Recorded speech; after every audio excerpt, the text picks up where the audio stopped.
Hello guys, അപ്പോൾ ഇന്ന് നമ്മളെല്ലാവരും കൂടി ടൗണിൽ പോകാമെന്ന് വിചാരിച്ചു. വെറുതെ ജസ്റ്റ് കറങ്ങാൻ വേണ്ടിയിട്ട്. അപ്പോൾ അതിന് മുന്നേ അമ്മയ്ക്കൊരു ടോപ്പ് എടുക്കണം എന്ന് പറഞ്ഞ സംഗീതത്തിൽ പോയി. പക്ഷേ ഞങ്ങളെയും കൊണ്ടാണല്ലോ പോകുന്നത്. ഞാനും രണ്ടെണ്ണം എടുത്തു, ഓള് രണ്ടെണ്ണം എടുത്തു. അതാണ് ഞങ്ങൾ, അങ്ങനെയാണ് ഞങ്ങൾ. ഓക്കെ, അപ്പോൾ ഇതും ട്രയൽ ചെയ്തിട്ട് രണ്ടെണ്ണത്തിൽ എടുത്തിട്ടുണ്ട്. ഏതായിരിക്കുന്നു കമൻറ്റ് ചെയ്യണേ. ആൻഡ് ഈ സാരി അമ്മയ്ക്ക് ഭയങ്കര ഇഷ്ടപ്പെട്ടു കേട്ടോ. പക്ഷേ പഠിച്ചില്ല എന്ന് പറഞ്ഞാൽ അവിടെ വെച്ച് പോകാൻ നോക്കിയിരുന്നു. അപ്പം അമ്മേൻ്റെ സങ്കടം കണ്ടിട്ട് അമ്മമ്മ സ്പോൺസർ ചെയ്തിട്ട് അതിൻ്റെ സന്തോഷത്തിൽ വരുന്ന വരവാ.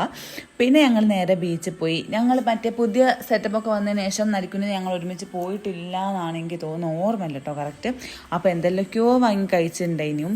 എന്താ കോളിഫ്ലവർ, കാടമുട്ട, പിന്നെ എന്താ കൈതച്ചക്ക, ഇങ്ങനത്തെ എല്ലാം. അപ്പോൾ പിന്നെ അക്കുന് ഐശ്വര്യ വേണമെന്നും പറഞ്ഞ് ഞങ്ങളത് വാങ്ങാൻ പോയപ്പോൾ കണ്ടപ്പോൾ കൂടെ ഒരാൾ അമ്മയ്ക്കും ചായ വാങ്ങി പോകാട്ടോ. അപ്പോൾ അത് കഴിഞ്ഞ് പിന്നെ നമ്മൾ അവിടെ ഇരുന്ന് കുറേ നേരം വർത്താനമൊക്കെ പറഞ്ഞിരുന്നതിന് ശേഷം പിന്നെ അക്കുന് നെല്ലിക്കയും പേരക്കയും വേണമെന്ന് പറഞ്ഞ് അത് വാങ്ങാൻ പോയി. പക്ഷെ നെല്ലിക്ക ഫ്ലോപ്പായിട്ടോ. പിന്നെ നമ്മൾ അപ്പുറത്തെ സൈഡിൽ പോയിട്ട് കുറച്ചേരം ഇരുന്ന് വർത്താനമൊക്കെ പറഞ്ഞ് പിന്നെ ഇപ്പോൾ കാറ് വരാൻ വേണ്ടി കാത്തുക്കട്ട് തിരിച്ചു പോകാം. അങ്ങനെ കാറും വന്ന് അപ്പോൾ നമ്മൾ തിരിച്ചു പോകുന്നത്. അപ്പോൾ അത്രയുള്ള കേസാറ്റ ബൈ, സീ യു.